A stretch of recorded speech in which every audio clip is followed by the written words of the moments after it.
तो चलिए इस प्रकार से हम आप कह सकते हैं कि हमारा जो लेजर चैप्टर है वो पूरी तरह से समाप्त हुआ। कोई डाउट किसी को? लेकिन आप लोगों को इसमें कुछ और भी बताना है हमें, कुछ आप लोगों का दिमाग खोलने वाला काम, जो कि आने वाले समय में आपको बहुत ही ज्यादा हेल्प करेगा। एक जड़ी बूटी बताते हैं आज, कुछ जड़ी बूटी देते हैं इस चैप्टर का, है ना, दिमाग में उसको स्टोर करके रखना है। चलिए इसको पहले छाप लीजिए फिर बताते हैं। सुनो सुनो सुनो,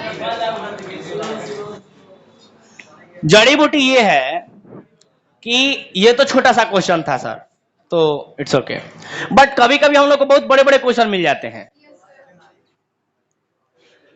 कभी कभी हमें कोई बड़ा क्वेश्चन मिल जाता है और उसमें हम पाते हैं कि सर कोई अकाउंट अगर हम बना रहे हैं, लेट सपोज कैश अकाउंट, जैसे कि मान लो कैश अकाउंट, और हम पाते हैं कि जब कैश अकाउंट बनाना शुरू किए तो सर ढेर सारे चीज उसमें लिखना पड़ा, डेबिट साइड में भी ढेर सारा चीज, क्रेडिट साइड में भी, और लास्ट में हमें सारा पोस्टिंग का काम खत्म करने के बाद हमें क्या करना होता है, सीडी।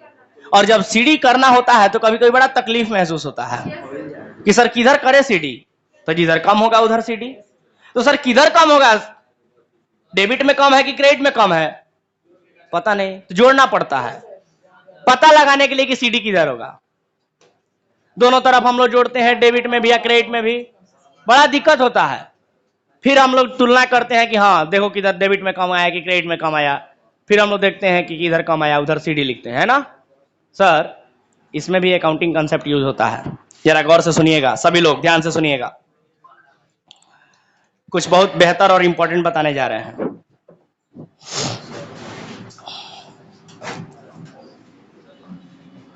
आप लोग मॉडर्न अप्रोच जानते हैं अच्छे से? मॉडर्न अप्रोच अच्छे से जानते हैं? सर जो बात अभी बताने जा रहे हैं ना, बहुत लोगों को हवा तक नहीं लगा रहता है। हमारे यहाँ जो पढ़े होंगे उनको पता होगा, पहले पहले जो हमारे यहाँ से पढ़े हुए हैं पास बच्चे हैं उनको पता होगा, बाकी कहीं भी संस्था को किसी को पता नहीं होगा। वो बात बताने जा रहे हैं। देखो डायरेक्ट चैलेंज करते हैं इस बात को, क्योंकि हम और भी बैचेज पढ़ाते हैं, 12th का और बीकॉम का भी बैच पढ़ाते हैं, और उस बैच में बहुत भी अलग अलग जगह से बच्चे आए हैं, बाहर बाहर से। और जब हम ये सब पूछताछ करते हैं तो पता चलता है कि हाँ सर ये सब कंसेप्ट उन लोगों को नहीं पता है। सुनिए ध्यान से, तो मॉडर्न अप्रोच जानते हो ना, गौर करो यहां पर। मॉडर्न अप्रोच में आप लोग क्या पढ़े हो, जल्दी बोलो। एसेट एंड एक्सपेंस बढ़ता है तो डेबिट, घटता है तो क्रेडिट, यही है ना। उसके बाद लायबिलिटी, कैपिटल एंड इनकम, इनके बारे में कहता है कि अगर ये बढ़ते हैं तो क्रेडिट, घटता है तो डेबिट, यही है मॉडर्न अप्रोच। तो सर इसमें खास बात क्या है, ये तो हम लोग पहले से जानते हैं, आइए खास बात सिखाते हैं। अगर हम आपसे कहें सामान्य भाषा में, या आप अगर किसी से कहते हैं कि मेरे पास 10,000 रुपया है कैश, अगर आप ये कहते हैं किसी से कि मेरे पास 10,000 रुपया कैश है, तो आप सभी हमको बताइए कि क्या सामने वाला बंदा आपसे पूछेगा कि बताइए कि वो पैसा जो कैश आप बता रहे हैं 10,000 रुपया है, वो प्लस में है कि माइनस में है? आप अगर किसी से कहते हैं कि मेरे पास 10,000 रुपया है, तो सामने वाला क्या पूछेगा कि प्लस में है कि माइनस में है? नॉर्मली क्या सोचेगा, प्लस में है कि माइनस में है? नॉर्मली वो यही ना सोचेगा सर। आप कर्जा लिए होंगे तो आप साफ साफ उससे कहेंगे कि ये 10,000 रुपया का हम कर्जा लिए हैं, डायरेक्ट बोलिएगा। आप ये नहीं कहिएगा कि मेरे पास 10,000 रुपया है। अकाउंटिंग के लैंग्वेज को समझिए। अरे यार एक्सेप्शनल बातें क्यों करते हो, हम अकाउंटिंग का भाषा सिखा रहे हैं तुमको और तुम।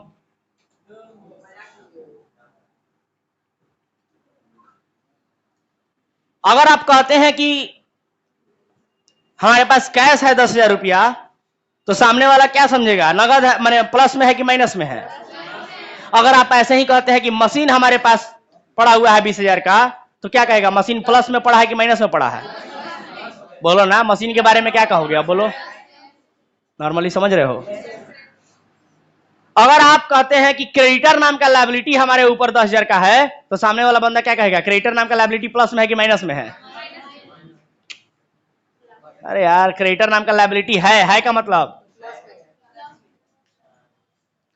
आप कहेंगे अगर कि मेरे पास बैंक बैलेंस है, सामने वाला क्या समझेगा? बैंक बैलेंस नाम का एसेट प्लस में है कि माइनस में है? आप लोग गौर करो हम क्या क्या बोलते जा रहे हैं। अगर आप कहते हैं कि हमने परचेज किया है, गुड्स खरीदा है, परचेज किया है 50,000 का, सामने वाला क्या कहेगा? परचेज नाम का खर्चा प्लस हुआ कि माइनस हुआ है? प्लस। अगर परचेज यानी स्टॉक आपके पास पड़ा हुआ है 50,000 का, तो सामने वाला ये नहीं सोचेगा कि माइनस में है कि प्लस में। सिंपल सी बात है, प्लस में होगा। अगर आप कहते हैं कि सेल्स आपने किया है 1 लाख रुपए का, मतलब आपका इनकम हुआ है 1 लाख रुपया, आप ये कहना चाहते हैं, तो इनकम प्लस में बताएंगे कि माइनस में बताएंगे? नॉर्मली प्लस में। कोई भी अकाउंट, अगर आप कहते हैं कि मेरे पास कैपिटल है 1 लाख रुपया, पूंजी है 1 लाख रुपया का, तो सामने वाला क्या समझेगा? 1 लाख रुपया कैपिटल जो है वो प्लस में है कैपिटल की कैपिटल माइनस में है? प्लस में है कैपिटल। पूंजी लगा रखा है 1 लाख रुपया अपने बिजनेस में, मतलब बिजनेस में 1 लाख रुपया का पूंजी है का माने पॉजिटिव में है, प्लस में है। बोलो ना। इसी प्रकार से जितने भी अकाउंट हैं, कोई भी अकाउंट का आप बात कीजिए सर, किसी का भी हम लोग बैलेंस बताते हैं। क्या बताते हैं? अगर किसी भी अकाउंट का हम बैलेंस बताते हैं, और बैलेंस बताने का मतलब होता है positive balance, plus balance. Debit credit की चर्चा भी हम नहीं कर रहे हैं। बचा हुआ क्या है वही ना बैलेंस है। और सर सीडी तो वही करते हैं ना, बचा कितना है। जैसे कैश अकाउंट, गौर कीजिएगा, जैसे आप लोग कैश अकाउंट बनाते हैं तो डेबिट में बहुत सारी चीजें लिखते हैं कैश अकाउंट के, और क्रेडिट साइड में भी बहुत सारी लिखते हैं कैश अकाउंट के। डेबिट साइड का मतलब क्या हुआ कि जब जब कैश आया होगा तब तब आपने कैश को डेबिट किया होगा, और इसलिए डेबिट साइड में आकर के कैश को अपोजिट वाला अकाउंट बार बार लिखे होंगे।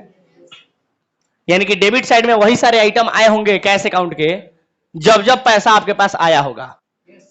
पैसा नगद बेचने से आया हो, चाहे मोहन ने पैसा दे दिया हो, जहां जहां से पैसा आया हर केस में कैश अकाउंट डेबिट। तो हर सिचुएशन में जब भी पैसा आया होगा तब आपने डेबिट लिखा होगा जर्नल एंट्री में, और इस वजह से कैश अकाउंट के लेजर में आके आपने लिखा होगा अपोजिट वाला अकाउंट। और कैश अकाउंट के क्रेडिट में कब कब लिखे होंगे? जब जब पैसा गया होगा। तो लास्ट में हम लोग क्या निकालते हैं? सीडी। मतलब क्या है कि कुछ पैसा आया महीने भर में, अब महीने भर में कुछ पैसा गया, लास्ट में कितना बचा वही निकालते हैं ना। तो लास्ट में जो बचा माइनस में थोड़ी बचेगा। अगर आप कहते हैं मेरे पास 10,000 रुपया बचा है, हम क्या पूछेंगे? प्लस में बचा है कि माइनस में बचा है? पूछेंगे क्या? नॉर्मली क्या मतलब है? अगर आप कहते हैं हमारे पास 10,000 रुपया लास्ट में बचा है महीने के अंत में, बहुत सारा महीने भर में पैसा हमारे पास आया, अब बहुत सारा पैसा गया, आप कहते हैं कि 10,000 रुपया महीने के अंत में हमारे पास बचा है, तो सामने वाला क्या समझेगा? प्लस में बचा है कि माइनस में बचा है? कोई भी प्लस में ही समझेगा। और कैश अकाउंट का ही नहीं, कोई भी अकाउंट का प्लस बैलेंस ही समझेगा। अगर आप कहते हैं कि हमारे पास पूंजी के रूप में 1 लाख रुपया है, क्या समझेंगे? पूंजी के रूप में प्लस में बैलेंस है कि माइनस में बैलेंस है? यस, प्लस में बैलेंस है। अगर हमारे पास क्रेडिटर है, हमारे ऊपर लायबिलिटी है, तो लायबिलिटी है माने प्लस में है। समझ गए बात? एक्सपेंस हमने किया, इसका मतलब प्लस हुआ, खर्चा, खर्चा बढ़ा माने प्लस में है। तो हम ये बताना चाहते हैं कि सर जो लास्ट में हम लोग सीडी निकालते हैं ना, वो हम अवेलेबल बैलेंस निकालते हैं कि हमारे पास टोटल हिसाब किताब करने के बाद, डेबिट क्रेडिट लिखने के बाद, टोटल उस अकाउंट का, जैसे कैश अकाउंट का हिसाब कितना बच रहा है लास्ट में महीने में। समझ गए बात? तो हमने कहा कि सर बैलेंस कितना है ये बताना है, बैलेंस कितना है ये बताना है, माने पॉजिटिव बैलेंस कितना है ये बताना है। आप लोग गौर कीजिएगा, लास्ट लाइन बोलने जा रहे हैं। और जो बैलेंस शब्द है ना, बार बार हम पूछ रहे हैं कि कैश का बैलेंस कितना है, परचेज का बैलेंस कितना है, सेल्स का बैलेंस कितना है, क्रेडिटर का बैलेंस कितना है, कैपिटल का बैलेंस कितना है, एंड सो ऑन। बहुत सारे अकाउंट का बैलेंस कितना है। सर बैलेंस वर्ड जो बार बार हम यूज कर रहे हैं, द बैलेंस, आप लोग देखे होंगे जब भी लेजर बनाते होंगे तो सीडी के बाद बीडी करके छोड़ते हैं, सीडी के बाद बीडी करके तब छोड़ा जाता है। और सर बैलेंस वर्ड जो है ना, ये बीडी बैलेंस को शो करता है। बीडी बैलेंस को, ये जो बैलेंस शब्द हम पूछ रहे हैं ना कि कैश बैलेंस आपके पास कितना है, मतलब हम आपसे बीडी बैलेंस पूछ रहे हैं। अगर हम पूछते हैं आपके पास कैपिटल कितना है, कैपिटल बैलेंस कितना है, माने आपका बीडी बैलेंस पूछ रहे हैं। इसीलिए अंततः सवाल को खत्म कहां किया जाता है? बीडी पे लाके। कि आपके पास बचा कितना है महीने के शुरू में या साल के शुरू में। बीडी बैलेंस महीने के शुरू में या साल के शुरू में बीडी बैलेंस पूछा जाता है सर। अगर आप कहते हैं कि हमारे पास 1 लाख रुपया का कैश है, मतलब कि बीडी बैलेंस आप 1 लाख रुपया बताना चाहते हैं। और ध्यान दीजिएगा, अभी अभी मैंने कहा कि बैलेंस आप बोलते हैं तो सामने वाला क्या समझेगा, प्लस में कि माइनस में। चाहे वो कोई भी अकाउंट हो, चाहे वो किसी एसेट का अकाउंट हो, चाहे एक्सपेंस का अकाउंट हो, लायबिलिटी, कैपिटल, इनकम, कोई भी अकाउंट हो, प्लस में बैलेंस समझेगा सामने वाला, समझेगा ना। तो माइनस वाला हटा ना दीजिए, माइनस वाला हटा दीजिए, प्लस वाला रहने दीजिए। मतलब यह हुआ कि अगर आप किसी भी अकाउंट का लेजर बनाते हो और अगर वो अकाउंट एसेट या एक्सपेंस है तो उसका बैलेंस ऑलवेज डेबिट में होगा, मतलब उसका बीडी बैलेंस ऑलवेज डेबिट में होगा। और अगर आप लायबिलिटी, कैपिटल और इनकम का कोई बैलेंस बनाते हो, कोई लेजर बनाते हो, तो उसका बैलेंस ऑलवेज, माने बीडी बैलेंस ऑलवेज क्रेडिट में आएगा, बीडी बैलेंस। और मजे की बात देखो, एग्जांपल के रूप में परचेज अकाउंट खर्चा है ना, एक्सपेंस, बीडी बैलेंस किधर आएगा, देखो तो आया है कि नहीं। चैरिटी क्या है, खर्चा है, एक्सपेंस, उसका बैलेंस, बीडी बैलेंस किधर आएगा। एक काम करो, पीछे का लेजर का क्वेश्चन निकालो, क्वेश्चन नंबर 1 से निकालो, क्वेश्चन नंबर 1 से निकालो।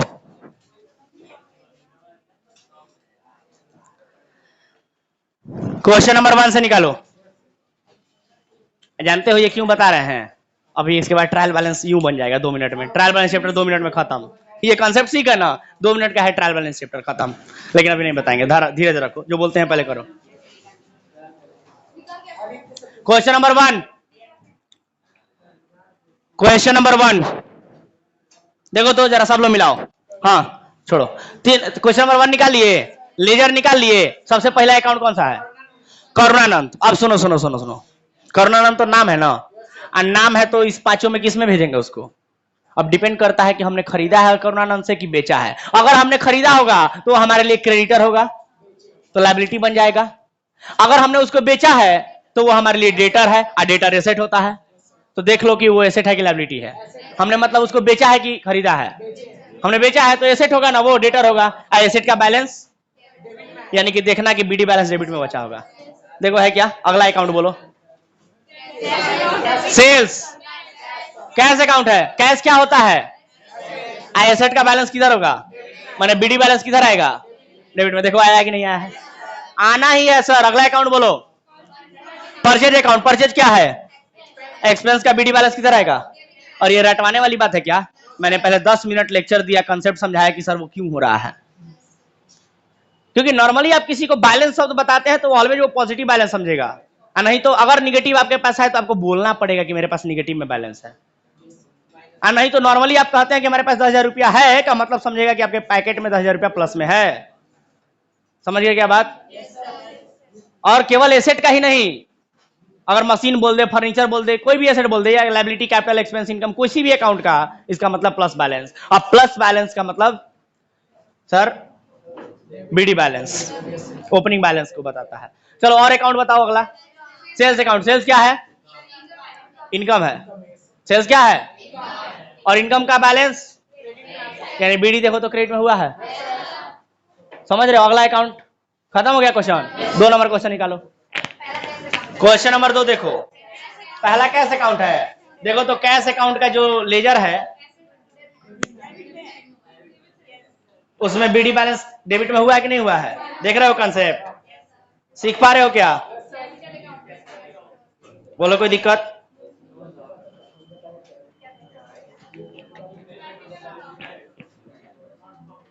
बोलो ना, कोई दिक्कत है क्या किसी को। अगला कैपिटल अकाउंट।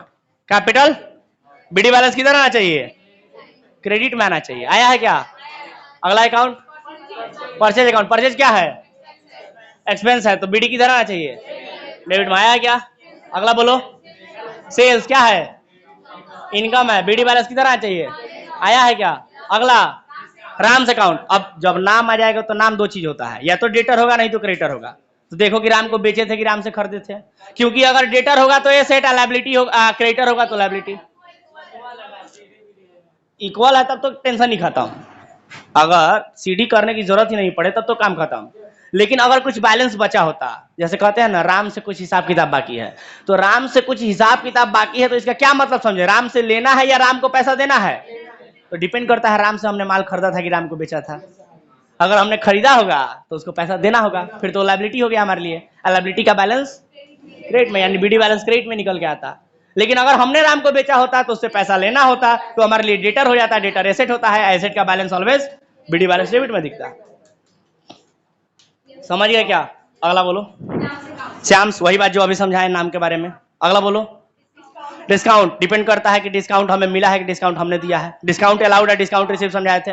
अगर डिस्काउंट अलाउड होगा तो एक्सपेंस होगा, एक्सपेंस का बीडी बैलेंस डेबिट होता है। और डिस्काउंट रिसीव्ड होगा तो इनकम होगा, इनकम का बीडी बैलेंस क्रेडिट में होता है। अगला बोलो। फर्नीचर क्या है? एसेट है, एसेट का बैलेंस बीडी किधर आएगा? आया है क्या? अगला बोलो। ऑफिस एक्सपेंस क्या है? एक्सपेंस है, एक्सपेंस का बीडी बैलेंस डेबिट में आएगा। कोई दिक्कत? अगला बोलो। समझ गए बात? अरे सर ये एक आध क्वेश्चन दो क्वेश्चन छोड़िए ना सर, 500 क्वेश्चन बना लीजिए, कंसेप्ट नहीं बदलने वाला है। अब मजे की बात सुनो, मजे की बात सुनो। जब तुमको ये फिक्स हो गया, ये तो दिमाग में कंसेप्ट फिक्स हो गया होगा ना कि sir plus balance asset expense का डेबिट में दिखता है, मैंने बीडी बैलेंस डेबिट में दिखेगा। फिक्स हो गया? कोई भी एसेट और एक्सपेंस का बैलेंस होगा मैंने बीडी बैलेंस होगा डेबिट में दिखेगा। फिक्स है? अब बीडी जब डेबिट में होगा तो सीडी किधर होना चाहिए? बीडी जब डेबिट में होगा ये फिक्स है, तो क्रेडिट में मैंने सीडी किधर होना चाहिए? सीडी क्रेडिट साइड में होना चाहिए। That's all. अब सीडी करने के लिए आपको जोड़ने की आवश्यकता नहीं है कि कितना कम हो रहा है, किधर कम हो रहा है, किधर सीडी करें। तो अगला बार से अगर हम पूछे, कभी लेजर अकाउंट बनाए किसी का, और अगले बार से अगर हम पूछे कि बताओ कैश अकाउंट का सीडी किधर लिखना चाहिए, तो आप ये नहीं कहोगे कि जिधर कम होगा उधर। क्या कहोगे? CD CD. अगले बार से अगर हम पूछे कि बताओ कैश अकाउंट का सीडी किधर होगा, तो ये नहीं कहोगे तुम लोग कि कैश अकाउंट का सीडी उधर करेंगे जिधर कम होगा, बल्कि क्या कहोगे? क्यों क्रेडिट साइड? क्योंकि कैश एक एसेट है, उसका बीडी बैलेंस डेबिट में होता है, तो इसलिए सीडी क्रेडिट में होगा। That's all. कॉन्सेप्ट समझे क्या? अब अगर गलती से सुनो, ये क्यों मैंने बताया, मान लो कि अगर तुम जर्नल लेजर बना रहे हो किसी अकाउंट का, मान लो कैश अकाउंट है या फर्नीचर अकाउंट है या मशीन अकाउंट है, इस तरह का कोई एसेट है, गलती से तुम्हारा सीडी आ रहा है क्रेडिट साइड डेबिट साइड में, समझ लो कि कहीं तुम गलती किए हो। सर आप अपने बनाए हुए क्वेश्चन को खुद चेक कर सकते हैं कि सही बनाया है कि नहीं बनाया है। अगर गलती से किसी एसेट का सीडी डेबिट साइड में कर रहे हो, मतलब समझो तुम कहीं गलती किए हो, क्योंकि एसेट का सीडी किधर आना चाहिए? क्यों आना चाहिए? क्योंकि एसेट का बीडी किधर होता है? डेबिट में होता है, तो सीडी फिक्स है कि क्रेडिट में होगा। अगर गलती से किसी एसेट का अगर सीडी तुम कर रहे हो डेबिट साइड में, तो समझो तुम कहीं गलती किए हो। ध्यान दो, वहीं रुक जाओ, आगे बढ़ो ही नहीं। कैसा लगा कंसेप्ट? खतरनाक सा धांसू है कि नहीं है? सर आप गलती भी कीजिएगा तो खुद गलती पकड़ सकते हैं कि हाँ मुझसे यहाँ गलती हो रहा है, रुको जरा ठीक करो पहले। सर आज बहुत धांसू चीज आप लोग सीखे हैं, और ये कॉन्सेप्ट बहुत कम लोग बताते हैं सर, ये बहुत एक्सपेरिमेंट करके ये सब डेवलप किया गया है। समझ गए बात? क्या कहते हो इस कॉन्सेप्ट के बारे में? बोले ना जड़ी बूटी है। अब पता है, अब ये कॉन्सेप्ट सीख है ना, ट्रायल बैलेंस तुम्हारे लिए अब कुछ नहीं है, फटाक से बना दोगे। 2 मिनट का चैप्टर है ट्रायल बैलेंस। अब बीडी बैलेंस उठा के लिख देना होता है, डेबिट में क्रेडिट में, बन गया चैप्टर खत्म। तो मैं उम्मीद करता हूं कि लेजर चैप्टर पूरी तरह से खत्म हुआ। दैट्स ऑल सर, आज के लिए मेरे तरफ से इतना ही। मिलता है अगले क्लास में, तब तक के लिए टाटा बाय बाय।